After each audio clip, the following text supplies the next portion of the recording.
அதிகாரம் 14.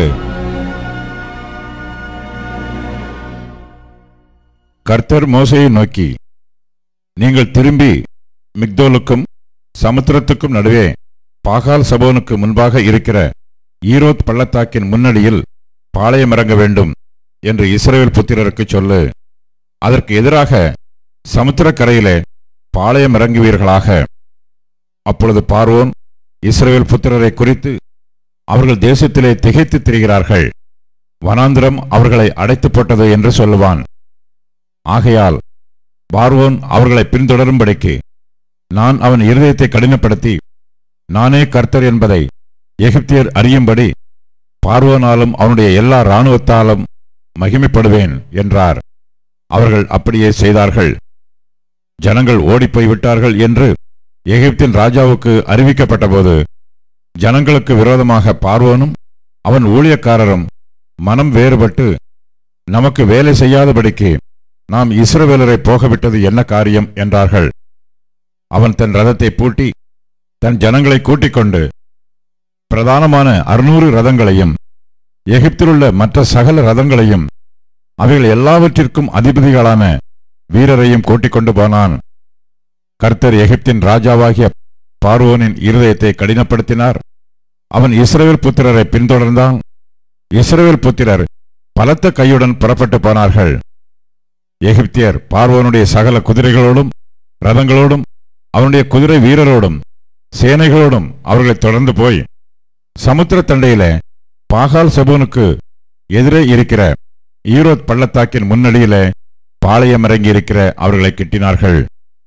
பார்வோன் சமீபத்து வருகிற போது இஸ்ரவேல் புத்திரர் தங்கள் கண்களை ஏறெடுத்து பார்த்து, எகிப்தியர் தங்களுக்கு பின்னே வருகிறதைக் கண்டு மிகவும் பயந்தார்கள். அப்பொழுது இஸ்ரவேல் புத்திரர் கர்த்தரை நோக்கி கூப்பிட்டார்கள். அன்றியும் அவர்கள் மோசேயை நோக்கி, எகிப்திலே பிரேத குழிகள் இல்லை என்றா வனாந்திரத்திலே சாகும்படிக்கு எங்களை கொண்டு வந்தீர்? நீர் எங்களை எகிப்திலிருந்து புறப்பட பண்ணினதினால் எங்களுக்கு இப்படி செய்தது என்ன? நாங்கள் எகிப்திலே இருக்கும்போது நாங்கள் எகிப்தியருக்கு வேலை செய்ய எங்களை சும்மா விட்டுவிடும் என்று சொன்னோம் அல்லவா? நாங்கள் வனாந்திரத்திலே சாகிறதை பார்க்கிலும் எகிப்தியருக்கு வேலை செய்கிறது எங்களுக்கு நலமாயிருக்குமே என்றார்கள்.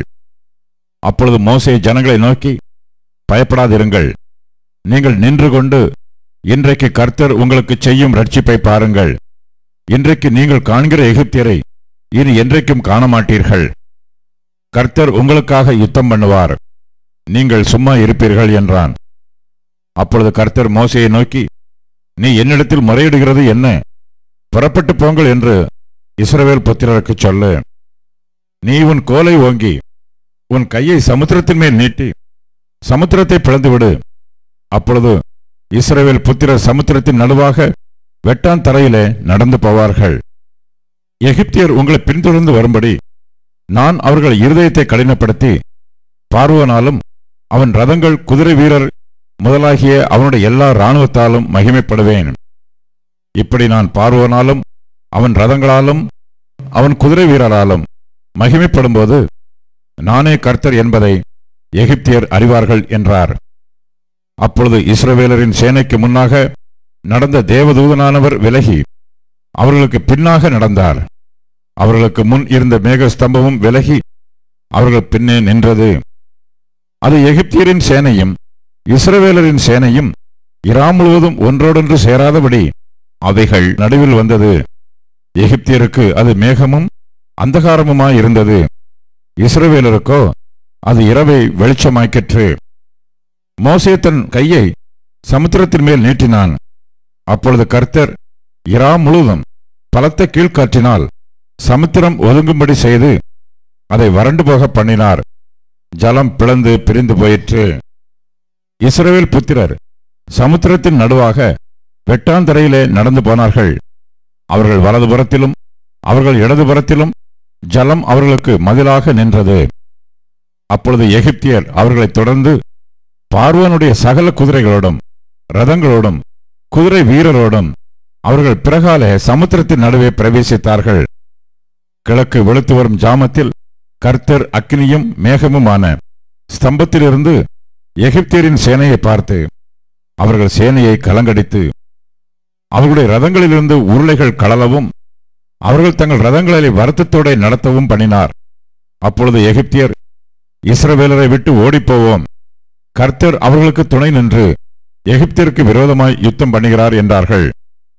கர்த்தர் மோசேயை நோக்கி, ஜலம் எகிப்தியர் மேலும் அவர்களுடைய ரதங்கள் மேலும் அவர்களுடைய குதிரை வீரர் மேலும் திரும்பும்படிக்கு உன் கையை சமுத்திரத்தின் மேல் நீட்டு என்றார். அப்படியே மோசே தன் கையை சமுத்திரத்தின் மேல் நீட்டினான். விடியற் காலத்தில் சமுத்திரம் பலமாய் திரும்பி வந்தது. எகிப்தியர் அதற்கு எதிராக ஓடும்போது கர்த்தர் அவர்களை கடலின் நடுவே கவிழ்த்து போட்டார். ஜலம் திரும்பி வந்து ரதங்களையும் குதிரை வீரரையும் அவர்கள் பின்னாக சமுத்திரத்தில் பிரவேசித்திருந்த பார்வோனுடைய இராணுவம் அனைத்தையும் மூடிக்கொண்டது. அவர்களில் ஒருவனாகிலும் தப்பவில்லை. இஸ்ரவேல் புத்திரரோ சமுத்திரத்தின் நடுவாக வெட்டாந்தரையின் வழியாய் நடந்து போனார்கள்.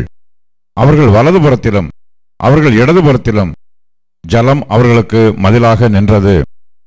இவ்விதமாய் கர்த்தர் அந்நாளிலே இஸ்ரவேலரை எகிப்தியரின் கைக்கு தப்புவித்து ரட்சித்தார். கடற்கரையிலே எகிப்தியர் செத்து கிடக்கிறதை இஸ்ரவேலர் கண்டார்கள். கர்த்தர் எகிப்தியரில் செய்த அந்த மகத்தான கிரியையை இஸ்ரவேலர் கண்டார்கள். அப்பொழுது ஜனங்கள் கர்த்தருக்கு பயந்து கர்த்தரிடத்திலும் அவருடைய ஊழியக்காரனாகிய மோசேயினிடத்திலும் விசுவாசம் வைத்தார்கள்.